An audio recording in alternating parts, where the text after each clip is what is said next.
بسم الله الرحمن الرحيم، والصلاة والسلام على سيدنا وحبيبنا محمد الأمين وعلى آله وصحبه الطيبين الطاهرين. الحمد لله حمدا مباركا طيبا كثيرا فيه سلام الله عليكم ورحمته تعالى وبركاته. وبعد يسعدني أن أكون بين ثلة من الأعلام والعلماء والبحثة الفضال المشاركين من مختلف جامعات وطننا الحبيب لإحياء والمشاركة ضمن فعاليات هذا الملتقى المائز حول القرآن الكريم الكتاب المعجز. ومنه فإن شكري يرتفع بحقه إلى المركز الجامعي مغنية، معهد الآداب واللغات، قسم اللغة العربية وآدابها، وجميع الهيئات المنسقة، وعلى رأسهم الفاضلة الدكتورة فضيلة مسعودي رئيسة هذا الملتقى. وإن مشاركتي كما هو موضح في برنامج الملتقى ستكون بمداخلة حول الإعجاز الصوتي في القرآن الكريم بين الفن البياني والإعجاز العلمي. ذلك لأن الإعجاز الصوتي في القرآن الكريم يعد جانبا مهما جدا من بين جوانب الإعجاز القرآني التي تبرز التناسق والجمال في النصوص القرآنية. وهذا ما يجعلنا نركز في هذا الموضوع على كيفية استخدام الصوتيات في القرآن الكريم لتحقيق الأثر البياني والعلمي معا. ومنه فإن الفن البياني المقصود في القرآن الكريم يتحقق من خلال الآتي طبعا. أول عنصر هو الجمال الصوتي، ذلك لأن القرآن الكريم يتميز بتناسق موسيقي وإيقاع فريد يمكن سماعه عند تلاوة القرآن الكريم. هذا الجمال الصوتي يساهم في جعل النصوص القرآنية مؤثرة وجذابة لدى السامع. ثم إلى جانب الجمال الصوتي هناك التناسق الصوتي الذي يتجلى من خلال تكرار الأصوات والكلمات وما يستخلص منها من دلالات صوتية ومعان إيحائية، مما يعني ينتج عنه تأثير نفسي ومعنوي على المستمع. وكذلك عنصر آخر وهو الصوتيات البلاغية، لأن استخدام الأصوات في القرآن الكريم يعزز من الرسالة البلاغية والمعاني المعروضة، مما يجعل التلاوة تجربة روحية عميقة. ورجوعا إلى الجزئية الثانية في المداخلة المتعلقة بالإعجاز العلمي في القرآن الكريم، سيتم حتما التركيز على ماذا؟ سيتم التركيز على الآتي: أولا الترددات الصوتية، بحيث يعني أغلب الدراسات العلمية تؤكد أن هذه الترددات الصوتية في القرآن الكريم يكون لها تأثير علاجي كبير جدا على عقل الإنسان وجسمه كذلك. بمعنى أن التأثير النفسي سيتأتى من خلال سماع تلاوة القرآن الكريم، لأن هذه التلاوة تؤثر على المستمع من الناحية النفسية، وهذا جانب مهم من جوانب الإعجاز العلمي، مما يحقق ماذا يحقق؟ يحقق السكينة ويحقق الطمأنينة والراحة النفسية. ثم كذلك البحوث العلمية الحديثة التي تحاول باستمرار اكتشاف ماذا؟ اكتشاف العلاقة بين الأصوات القرآنية وتأثيرها على الصحة العامة وخاصة النفسية والجسدية.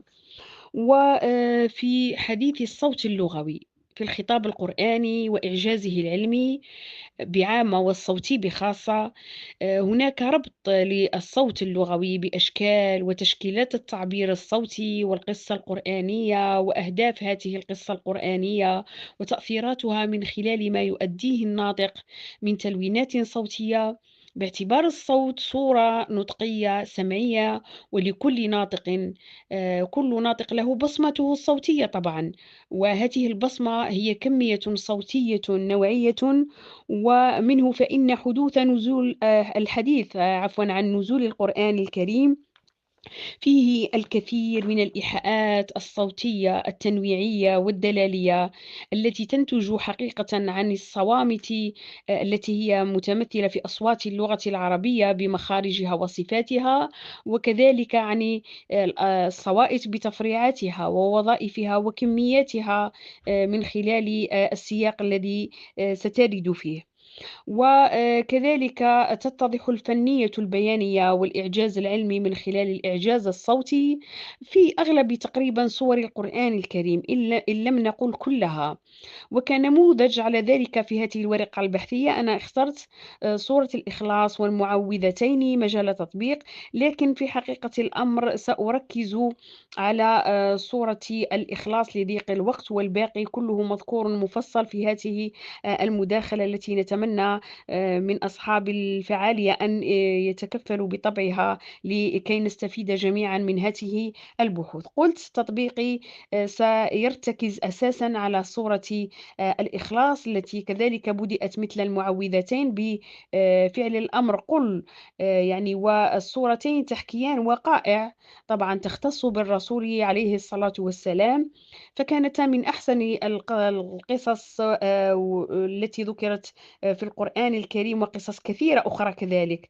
وإذا أجملنا سورة الإخلاص في جدول إحصائي بداية من دلالة الصوامت والصوائت وتعليلاتها اللغوية، طبعا هنا سنجد بأن عدد آيات سورة الإخلاص 4، ومجموع حروفها 49 حرفا، ورد منها المكسور حرف واحد فقط، والمضموم 12 حرفا مضموما، والمفتوح 19، الساكن 7، والمد 3 مدود، والزوائد 7، وبالتالي كان مجموع ما ورد في سورة الإخلاص 49 صوتا. طبعا بلغ مجموع الصوائت القصيرة الفتحة والضمة والكسرة 32 حركة، وتقدمها كما ذكرت الآن في الإحصاءات، تقدم الصوائت تقدمتها الفتحة، الفتح متبوع بالضم ومنتهٍ بالكسر. وإذا ربطنا طبعا كل اسم بما يدل عليه من خلال كلفته النطقية وثقله على آليات الجهاز النطقي، ثم علاقة هذه الكميات الصوتية المنطوقة بالخلايا العصبية والعصبونات، يظهر لنا ما مدى علاقة نفس المتكلم بالمعنى المراد والدلالة المبتغاة. لماذا ذلك؟ لأن سورة الإخلاص التي تشكلت من 4 آيات قرآنية منتهيات كلها بصوت الدال، وهذا الصوت هو صوت نطعي مجهور شديد مستعل مقلقل، وجمع بين جميع صفات القوة والشدة والمتانة في العربية. وموقع صوت الدال في آخر الآيات والوقوف عنده سيزيد السياق قوة والموقف صلابة ومتانة، كما يتمتع بصفة القلقلة التي طبعا تعني الاهتزاز والارتجاج الموقعي وعدم التسكين. ونسجل تضارب الحركة الأصلية الإعرابية لصوت الدال التي هي تكرار الضم مما يسمى تنوينا، وما للتنوين طبعا من غنة أنفية خيشومية، وهذه وقفة أولى ذات خلفيات صوتية تصويتية لافتة في سورة الإخلاص. فهو صوت، وقفنا عند صوت واحد من بين 49 صوتا. وفي حديث يعني في هذا الحديث ينبغي كذلك الحديث عن الصوائت كما ذكرت، الحديث عن الصوائت بحيث كان صوت الضمة يتكرر لما لها من دلالات الرفعة والترفع والعلو والتعالي، خاصة في سياق تعذيب المشركين للمؤمنين وتشديد التعذيب عليهم لإجبارهم على التراجع عن عقيدة التوحيد، فكانوا يرددون مفردة أحد أحد ويكررونها في وجوه الكفار ويسمعونهم إياها، فيزداد غيظهم وحقدهم على المؤمنين. وفي دلالة الضم والرفع نستطيع أن نقول إشعار، هي دلالة لإشعار المؤمنين للمشركين ومن كان يعذبهم، خاصة بأنهم أقوياء، بأنهم صامدون. فكان صوت الضمة هذا الصائت، صائت الضمة وهو صوت لغوي طبعًا، لأن الصوائت هي أصوات لغوية كذلك، لها مخارج ولها صفات. قُلت كان صوت الضمة يتردد على أسماعهم، ومبعثه النفس القوية المتعالية المترفعة من المؤمنين، وبذلك مثلت طاقات نفسية وشحنات خفية منبعثات من نفوس قوية عظيمة كذلك. ومنها روي عن الرسول عليه الصلاة والسلام أنه من قرأ سورة الإخلاص مرة فكأنما قرأ ثلث القرآن.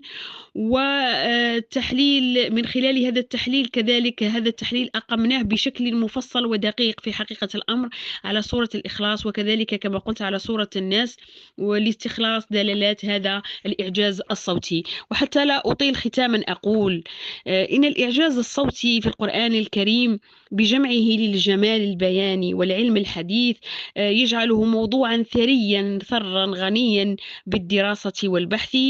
وإن دمج الفن البياني والإعجاز العلمي يظهر حقيقة عظيمة، وهي حقيقة وعظمة القرآن الكريم، وذلك ما يعزز قيمة هذا الكتاب المعجز، وهو عنوان ملتقانا. والسلام عليكم ورحمة الله تعالى وبركاته.